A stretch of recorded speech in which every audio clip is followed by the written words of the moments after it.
My dear brothers and sisters, کبھی کبھار دنیا میں ایسے واقعات ہوتے ہیں جو آپ کو بڑے پریشان کر دیتے ہیں اور آپ کو لگتا ہے کہ اس سے زیادہ حالات خراب نہیں ہو سکتے، لیکن پھر اچانک سے کچھ مزید واقعات ایسے ہوتے ہیں جو آپ کی ساری بلیفز کو شیٹر کر دیتے ہیں اور آپ کو بتاتے ہیں نہیں ابھی بہت ساری کہانی باقی ہے.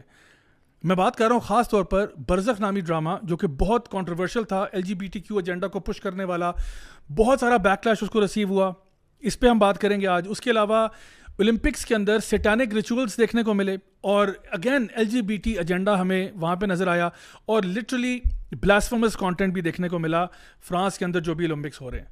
اس کے علاوہ پارا چنار کے اندر جو خون کا بازار گرم ہے، جو ایک جنگ کی حالت بنی ہوئی ہے، اس پہ بات کریں گے. میں مثالیں دیں، ایک آگ جو ہے وہ سوشل میڈیا پہ بھی لگی ہوئی ہے، یعنی ہم کن کن محاذ پہ کھڑے ہوئے جنگیں لڑ رہے ہیں. اور جو سوشل میڈیا والی ہے، یہ لیٹسٹ ایک جو ڈرامہ سیریز آئی ہے جو کہ بہت ہی بیک لیش اس کو ریسیو ہوا ہے، اللہ کا شکر ہے بیک لیش ریسیو ہوا ہے. برزخ نامی ڈرامہ جو کہ بیسکلی زی زندگی کے نام سے جو چینل ہے اور Z5 نیٹ ورک کا حصہ ہے، اس میں سے یہ لانچ ہوا. لیکن اس کے اندر جو فرق بات یہ ہے کیونکہ نارملی عام طور پہ کوئی بھی کانٹینٹ اگر چائنا پروڈیوس کرے یا انڈیا پروڈیوس کرے یا ٹمبکٹو میں پروڈیوس ہو، ہمارا اس سے کوئی لینا دینا نہیں ہے، ہمارا کوئی تعلق نہیں اس سے. لیکن اب تعلق بنایا اس طرح سے گیا کہ آل پاکستانی کاسٹ، ڈائریکٹر جو ہیں وہ پاکستانی، لوکیشن جو ہے وہ ہنزا میں شوٹ ہوا ہے، یہ ٹھیک ہے، بڑی خوبصورت لوکیشن، وہاں پہ جا کے شوٹ ہوا. اور جو کانٹینٹ ہے بذات خود اس میں کیا کچھ ہے جی، اس میں ہومو سیکشوالٹی اور LGBT کو فروغ دیا جا رہا ہے، اس میں زنا کو پروموٹ کیا جا رہا ہے، فحاشی کی باتیں کی جا رہی ہیں. اچھا، اس کے علاوہ شرک اس میں موجود ہے، جادو ٹونا اور یہ اس کو کیا جا رہا ہے. ایسے عقائد بیان کیے جا رہے ہیں کہ برزخ جو ہے مرنے کے بعد کسی کی بیوی جو ہے وہ واپس آ سکتی ہے. یعنی یہ ہمارا عقیدہ تو تھا ہی نہیں مسلمانوں کا. نام آپ برزخ کہہ رہے ہو، عقیدہ آپ جو ہے وہ ہندوؤں والا یا پتہ نہیں کس کا آپ عقیدہ لے کے واپس آ رہے ہو، یہ کانسیپٹ لے کے آئے گئے. اس کے علاوہ جوکس میں نے دیکھا، چھوٹے چھوٹے بچے جو ہیں ان سے جوکس کروائے جا رہے ہیں جو فرینکلی اسپیکنگ انتہائی انپروپریٹ ہیں. ایک جوک بالخصوص جو ہے جس کا تعلق نیکروفیلیا کے ساتھ تھا، وہ چھوٹا سا بچہ اپنے باپ کے ساتھ بیٹھا ہوا ہے گاڑی میں اور وہ جوک کر رہا ہے. میں آپ کو بتاؤں، یہ جو جوک اس نے کیا ہے نا، یہ اتنا 18+ جوک ہے کہ کوئی بھی، میں کہتا ہوں انگریز باپ بھی ہوتا نا، وہ بچے کو 2 دفعہ دیکھ کے جھنجھوڑتا ضرور کہ تمہارے منہ سے ہی کیسے نکلا. لیکن اس ڈرامے میں دکھایا جا رہا ہے کہ باپ جو ہے وہ بس ہلکا سا مسکرا دیتا ہے اینڈ پریٹینڈ کرتا ہے جیسے کچھ بھی نہیں ہوا. یعنی اتنا بڑا اس نے سیکشولی ایکسپلسٹ جوک کیا ہے اور باپ کا رد عمل یعنی بےغیرتی کی حد ہے نا کہ یہ لیول پہنچ چکا ہے. اس کے علاوہ یہ کہ مائنرز کو دکھانا کہ وہ اپنے سے بڑے مردوں کو نہاتے ہوئے دیکھ رہے ہیں، پیڈوفیلیا کو پروموٹ کیا جا رہا ہے. مطلب every thing that can possibly go wrong in a drama that is coming from Pakistan, وہ اس ڈرامے میں ہو رہا ہے. اس کے علاوہ یہ کہ ایلومیناٹی اور یہ جو فری میسونک سمبلزم جو تھا وہ دیکھنے کو ملتا ہے. So at the end of the day جب آپ ڈرامے کو دیکھتے ہو پوری نوعیت اس کی، تو آپ دیکھتے ہو کہ دیر از اے لاٹ آف کانٹینٹ جو کہ بالکل غیر شرعی، بالکل غیر اسلامی، یہ سب کچھ ہو رہا ہے. لیکن جو نا الحمدللہ ہمارے سوشل میڈیا پہ بہت سے لوگوں نے اس کو مطلب کال آؤٹ بھی کیا. لیکن اس کے باوجود کئی ایسے لوگ ہیں جو کہ نئے سیئرز ہیں اور وہ کہتے ہیں نہیں نہیں ڈرامہ جو ہے وہ استھیٹکلی بہت اچھا ہے اور بڑا جی ویژول بڑا کمال ہے اور سٹوری لائن بڑی انٹرنیشنل ہے. تو میں چاہوں گا کہ اس پہ بھی ہم ذرا تھوڑا سا ریئیکٹ کریں. اور بالخصوص ایک کلپ میری نظر سے گزرا جس میں کچھ اداکار آئے ہیں، وہ اس پہ تبصرہ کر رہی ہیں. ہم نام نہیں لیتے ان کا، ویڈیو بہرحال ہم چلا دیں گے بلر کر کے ان کو، لیکن ہم اس پہ ایک تبصرہ ضرور کریں گے کہ یہ سینٹیمنٹ. اچھا، میں اس لیے نہیں کر رہا کہ کسی اداکارہ کو یا فنکار کو رگڑنا ہمارا مقصد ہے. ہمارا مقصد یہ ہے کیونکہ یہ سینٹیمنٹ ٹرانسلیٹ ہوتا ہے. اور جب کوئی اس طرح کا انفلوئنسر جو ہوتا ہے نا، جو ایک بندہ فیمس ہوتا ہے، سیلیبریٹی سٹیٹس پہ ہوتا ہے، جب وہ کوئی اس قسم کی بات کرتا ہے، کئی لوگ اس کی ہاں میں ہاں ملاتے ہیں وداؤٹ ریئلائزنگ کہ کتنی بڑی دشمنی لے رہے ہیں آپ اللہ کے دین کے ساتھ. یعنی یہ جملے بول کے میں نا اس میں ایڈ کرتے ہوئے نا تھوڑا سا یہ بتاتا چلوں کہ کنٹراسٹ دیکھنا چاہیے ہمیں تھوڑا سا، کہ جو عوام الناس ہے اس کا نیریٹو کیا ہے وہ آپ کو کامنٹ سیکشن سے پتہ چلتا ہے، ٹھیک ہے.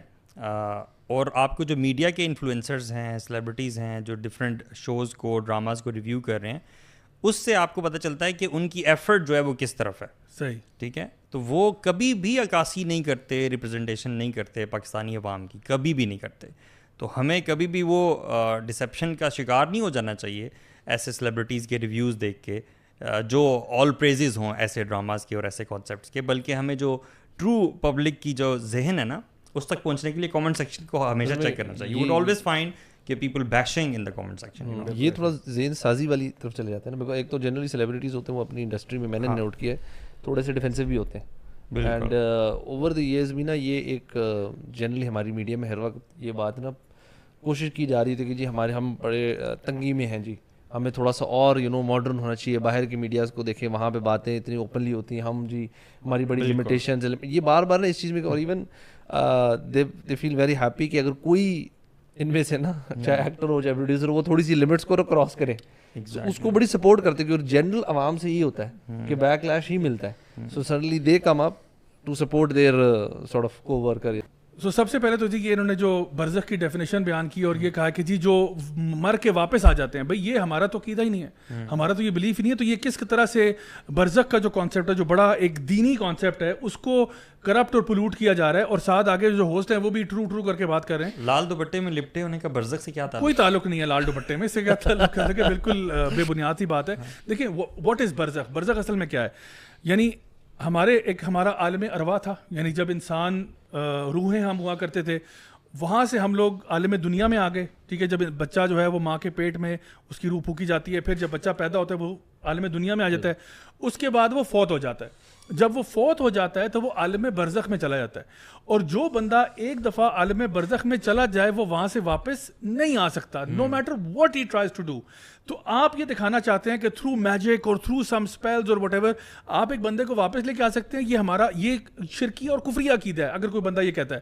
تو یہ تو بالکل ہی ان ایکسیپٹیبل بات ہے کہ وہ چیز جو کہ اس پہ پوری امت کا اجماع ہوا ہے کہ ایک اسٹیٹ آف دا گریو ہے, وہاں سے بندہ واپس نہیں آ سکتا. بلکہ جو فتنۃ المسیح دجال ہے اس میں ایک شخص ہوگا جس کے ماں باپ کو دجال واپس لے کے آ جائے گا, لیکن اس کے بارے میں بھی آتا ہے کہ اصل میں اس کے ماں باپ واپس نہیں آئیں گے, یہ جنات ہوں گے جو اس کے ماں باپ کا روپ اختیار کر کے آئیں گے to make it look like an illusion, کہ جیسے کہ وہ واپس آ گئے, حالانکہ جو ایک دفعہ مرتا ہے وہ واپس نہیں آ سکتا. ہو سکتا ہے انہوں نے شاید اس سے کنفیوز کیا وہ, جو ہمیں یہ معلوم ہے احادیث میں بھی کہ روح جو ہے وہ قبر میں لوٹائی جاتی ہے. آلدو وہ جہاں مختلف ہے, وہ اس دنیا سے اوجل ہے قبر کی پوری زندگی عالم برزخ جو ہے, لیکن وہ قبر میں واپس روح کا آ جانا جو ہے شاید اس سے شاید نہیں اتنی فکری بات پہ آپ ان کو اتنا حسن ظن الٹرا پرو میکس نہ کریں آپ, کیونکہ دیکھیں وہ بھی بیسک کانسیپٹس کا اتنا میں سے آئیڈیا نہیں, تو وہ اپنی اب نام رکھ دیا ڈرامے کا, انہوں نے کچھ تو اس پہ تبصرہ کرنا تھا. جو ایک انسان فوت ہوتا ہے نا, یعنی اس جرنی کو سمجھیں آپ, جب ایک انسان فوت ہو جاتا ہے اس کے بعد اس کی روح جو ہے وہ جسم سے نکال لی جاتی ہے. ٹھیک ہو گیا, اب وہ جاتی ہے, اس کا اوپر رجسٹر میں اس کا نام لکھا جاتا ہے. اس کے بعد حدیث میں آتا ہے کہ جب وہ اس کا جنازہ قبرستان کی طرف جا رہا ہوتا ہے نا, تو وہ اس کی باڈی کے اندر وہ چیز واپس لوٹتی ہے, لیکن اس کی آواز کسی کو نہیں آتی. اور اگر وہ ایک خبیث روح ہوتی ہے تو وہ چیختا ہے اور وہ لانتیں کرتا ہے ان لوگوں کے اوپر, یعنی کہ وہ لوگ جو جنازہ لے کر قبرستان میں جا رہے تھے ان پہ لعنت کرتا ہے کہ تمہیں کیا ہو گیا, تم سب کو مجھے کہاں لے کے جا رہے ہو, کیونکہ اس کو پتا ہوتا ہے کہ مجھے ابھی قبر میں ڈال دیں گے. اور سبحان اللہ, نبی کریم صلی اللہ علیہ وسلم کی حدیث ہے, آپ نے فرمایا کہ یہ جو خبیث روح ہے نا, جب اس کو 3 سوال پوچھے جاتے ہیں, من ربو کا, ما دینوں کا, من نبیوں کا, اور اگر یہ اس کے سوالوں کے جواب ٹھیک نہیں دیتا کہ تمہارا رب کون تھا, تمہارا دین کیا تھا, تمہارا نبی کون تھا, تمہارا رول ماڈل کیا تھا, ان کے جواب رٹے رٹائے کوئی بھی نہیں دے سکتا. ان کے جواب وہی دے گا جو اس پر عمل کرتا تھا, اور اگر جواب صحیح نہ دے سکا تو اس کے یہاں گردن پہ نا ہتھوڑا پڑتا ہے, اور اتنی زور سے پڑتا ہے کہ چیخ کی آواز آتی ہے قبر میں سے. اور آپ صلی اللہ علیہ وسلم نے فرمایا کہ وہ چیخ کی آواز جو ہے اتنی دردناک ہوتی ہے کہ تمام چرند پرند حیوانات کو آتی ہے سوائے انس اور جن کے. اور آپ نے فرمایا, ایک اور روایت میں آپ نے فرمایا کہ اگر تم وہ آواز سن لیتے تو تم مر جاتے. ایک اور جگہ آپ نے فرمایا اگر تمہیں پتہ چل جائے قبر کے معاملات کیا ہیں, تم اپنے مردوں کو دفنانا چھوڑ دو. یہ معاملات ہیں. تو اس کے بعد اب بندہ جو قبر کے اندر ہے, جو جس کا معاملہ وہاں پہ چل رہا ہے, اگر تو اس کا اچھا انسان تھا وہ, تو اس کے لیے جنت کے باغوں میں سے ایک باغ بن جاتا ہے, اور ایک دلہن کی طرح اس کو سلا دیا جاتا ہے. یعنی یہ کہا جاتا ہے کہ اب تم سو جاؤ, اب تمہارا محبوب تمہیں اٹھائے گا, یعنی جب قیامت کا دن آئے گا تمہیں اٹھا لیا جائے گا, and it will be a wonderful experience for you. لیکن جو خبیث روح ہوتی ہے اس کے لیے تو سمجھیں کہ جہنم کا ٹریلر شروع ہو گیا, یعنی قبر تنگ کر دی جاتی ہے, قبر تنگ کر دی جاتی ہے, عذاب کا معاملہ شروع ہے. تو یہاں تو انہوں نے برزخ میں پوری دنیا دکھائی ہوئی ہے, دنیا دکھا رہی ہے, اور پیار کے لیے بندہ واپس آ رہا ہے, سیکشول ایکٹیویٹیز بھی ہو رہی ہیں, ایسا کچھ نہیں ہو رہا. دس از ویری ویری امبیرسنگ. یعنی یہ اصل میں نا دین کا نالج نہ ہونے کی وجہ سے اس قسم کی چیزیں جو ہیں, ہم لوگ اپنے گھروں کو نہیں بھول سکتے, ہم اپنے کلچر کو نہیں بھول سکتے, ہم اپنے دین کو نہیں بھول سکتے. کوئی بھی چیز دیکھتے ہوئے ہمیں ہمارے رب کی طرف سے جو لینز ملا ہوا ہے نا, وہ یہی ہے کہ ہر چیز میں ہم دیکھتے ہیں کہ بھائی کہیں یہ کوئی ایسی چیز تو نہیں ہو رہی کہ میں گناہ میں ملوث ہو رہا ہوں, کوئی ایسا کام تو نہیں میں کر رہا. تو ایک مسلمان ہمیشہ اپنے ریڈارز کو ذرا شارپ رکھتا ہے کہ میں کوئی ایسی چیز میں انوالو تو نہیں ہو رہا, کیا میرے بچے اگر یہ کانٹینٹ دیکھ رہے ہیں ان کی کیا کس طرح سے کنڈیشننگ ہو رہی ہے. بیکاز جو بھی تھیمز انہوں نے, جو ہم نے ابھی ذکر بھی کیا, جو تھیمز انہوں نے اس میں مینشن کی ہیں, یہ تو لگتا بالکل ایسے ہی ہے جس طرح سے وہ جو امریکہ نے $200 ملین کا بجٹ دیا تھا پاکستان کے اندر کہ جی جینڈر پروگرامز اور LGBT کانٹینٹ اور میڈیا کو ہم پیسے دیں گے. لگتا یہ کہ وہ پیسے یہاں پورے کیے جا رہے ہیں, کیونکہ یہ جو ڈائریکٹر صاحب ہیں ان کے اوپر بھی میں انشاءاللہ آتا ہوں, عاصم عباسی صاحب جو ہیں, یہ پہلے کیک نامی ایک جو ہے نا پروڈکشن کر چکے ہیں. اس کے علاوہ پھر یہ چڑیلز, اس پہ بھی میں نے ایک زمانے میں جب یہ آیا تھا تب میں نے کوئی 1 گھنٹے 1.5 کا اس پہ پوڈ کاسٹ کیا تھا. وہ بھی فیمنزم کو الٹرا, وہ جو ریڈیکل فیمنزم ہے اس کا بیسکلی جو تھا نا تھیم تھا اس کا, اور اب جو ہے وہ تھیم LGBT معاملات کو بنا دیا گیا. تو یہ تو ویسٹرن ایجنڈاز ہیں یہ باقاعدہ طور پر, جس پہ وہ آپ کو بہت سراہتے ہیں. اگر کوئی بھی مسلمان اس قسم کی کانٹینٹ بنانا شروع کر دے تو ویسٹ سے کم از کم آپ کو بہت جو ہے نا سپورٹ ملتی ہے. لوکل عوام سے تو گالیاں ہی پڑتی ہیں آپ کو الحمدللہ, لیکن جو آپ کے جو کلونیل ماسٹرز ہیں نا وہ آپ سے بہت خوش ہوتے ہیں کہ جو ہم چاہتے تھے ایگزیکٹلی ہمارے ایجنڈا کو آپ ٹو کر رہے ہو اس معاملے کے اندر. حالانکہ ہمارے جو ایکشنز ہوتے ہیں وہ لوگوں نے جج تو نہیں کرنے ہوتے نا. ایک مسلمان کے ایکشنز تو اللہ سبحانہ تعالیٰ کی ذات نے جج کرنے ہوتے ہیں. مطلب حدیث میں آتا ہے نا کہ مسلمان جو ہے وہ اللہ سبحانہ تعالیٰ سے حیا کرنے والا ہوتا ہے. بھئی اللہ تعالیٰ سے حیا کرنا کیا ہوتا ہے؟ اللہ تعالیٰ سے حیا کرنا یہ ہوتا ہے کہ اس چیز کا ادراک کہ اللہ تعالیٰ آپ کو ہر وقت دیکھ رہا ہے, آپ کا ہر ایکشن جو ہے وہ اللہ تعالیٰ کے سامنے ہے, اور وہ اللہ کی نظر میں کیا اچھا ہے یا کیا برا ہے اس چیز کا تعین آپ کے ایکشن سے ہوتا ہے. تو اس چیز کا ادراک ہونا, اسی کو تو تقویٰ کہتے ہیں, جو ہر مسلمان کے پاس ہونا چاہیے. ٹھیک ہے, تو اپنا جج ہم نے تو اللہ تعالیٰ کو بنانا ہے نا, ہم نے لوگوں کو تو نہیں بنانا. اپنا بہت بہت خیال رکھیں جی, اینڈ آئی میک دس دعا کہ اللہ تعالیٰ ہم سب کو تمام ان فتنوں سے بچا کے رکھے جو اس وقت ہم پوری مسلم امت میں بھی دیکھ رہے ہیں اور بالخصوص اپنے ملک پاکستان میں دیکھ رہے ہیں. may Allah subhanahu wa ta'ala save us and preserve us from all of these fitnas. اللہ تعالیٰ ہمیں ہمیشہ دین پر ثابت قدم ہونے کی توفیق عطا فرمائے. اللہ ہمیں, ہمارے گھر والوں کو, ہمارے بچوں کو, ہماری اگلی جنریشنز کو اپنے حفظ و امان میں رکھے اور ان کو اچھا اور پکا مسلمان بننے کی توفیق عطا فرمائے.